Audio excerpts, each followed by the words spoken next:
Olha, o futuro do automóvel está numa encruzilhada, né? De um lado, a gente tem toda aquela promessa de um mundo mais limpo, silencioso, movido à eletricidade.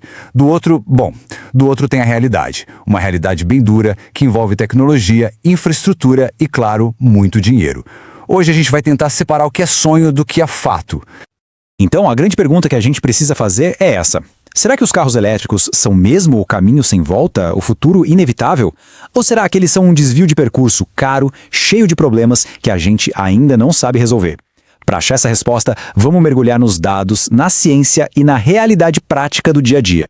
E para começar, já vou jogar uma surpresa aqui na mesa. Carro elétrico não é nenhuma novidade, pode acreditar. Lá em 1900, eles eram a tecnologia do momento, dominavam as ruas. Mas aí veio a gasolina, barata e abundante, e, praticamente varreu os elétricos do mapa.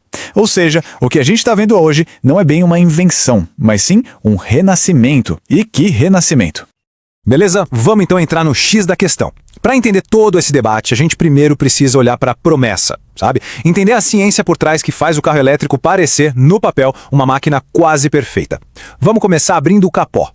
A diferença fundamental, pessoal, está na forma como o movimento é gerado. Pensa assim, o motor a combustão é uma sequência de pequenas explosões controladas. É um processo meio caótico que precisa de um monte de peças pesadas e complexas só para transformar essas explosões em movimento. Já o motor elétrico, é pura elegância. É um campo magnético girando de forma suave, entregando a força direto para as rodas com muito, mas muito menos peças.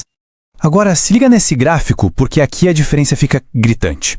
O motor elétrico usa mais de 80% da energia da bateria para, de fato, mover o carro. Agora, olha o motor a combustão. A maior parte da energia da gasolina, cerca de 70%, vira calor. É simplesmente desperdiçada. Menos de 1/3 da energia do combustível vira movimento de verdade. É uma diferença brutal. E na prática, o que isso significa? Bom, significa vantagens muito claras. O torque instantâneo, aquela força que te cola no banco assim que pisa no acelerador, é algo incrível. E ainda tem mais. Zero fumaça saindo do escapamento, uma manutenção muito mais simples e barata e um custo por quilômetro rodado que é bem menor. Olhando só para isso, a vitória do elétrico parece uma barbada, né? Mas calma lá, porque o motor a combustão não está morto, não. Ele ainda tem duas cartas na manga, e são cartas muito fortes. A primeira, encher o tanque em 5 minutos. A segunda, e talvez a mais importante, a gasolina armazena uma quantidade de energia absurda. Quase 50 vezes mais energia por quilo do que as melhores baterias de hoje. E é exatamente aqui que a história começa a virar. Ok, até agora a gente viu o sonho.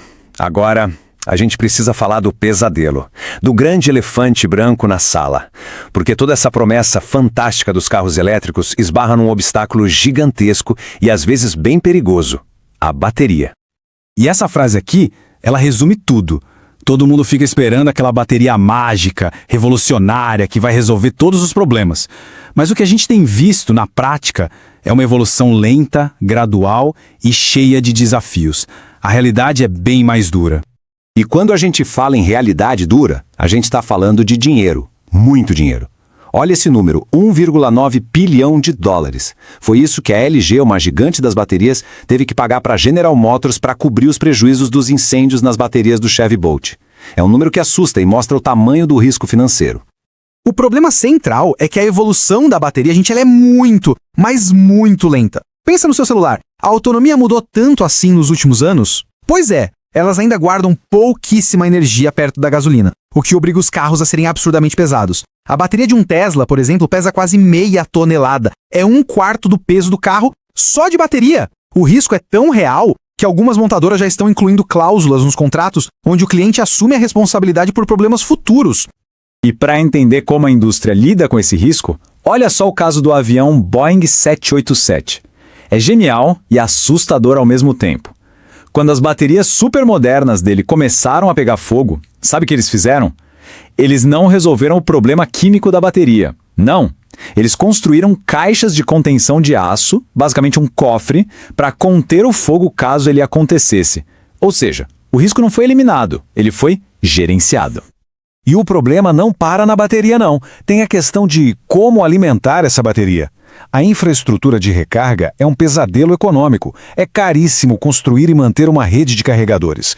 Mesmo na Europa e nos Estados Unidos, as grandes empresas do setor estão perdendo rios de dinheiro. Agora, imagina a complexidade disso num país com as dimensões do Brasil.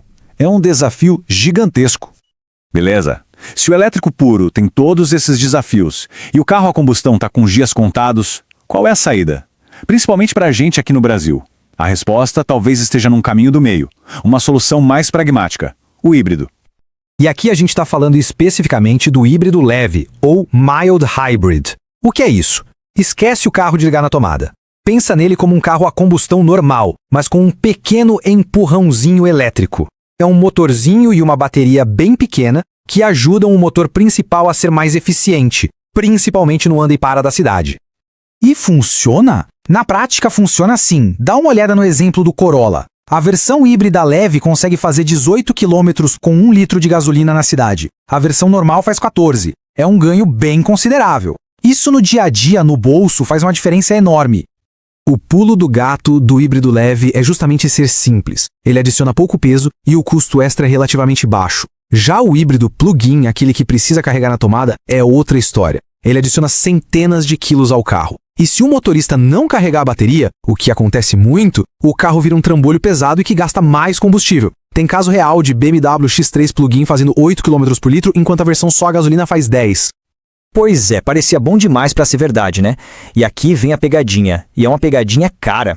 A economia de combustível é ótima, mas se aquela pequena bateria der problema depois que a garantia acabar, o conserto pode custar uma fortuna. A gente está falando de 50 até 100 mil reais.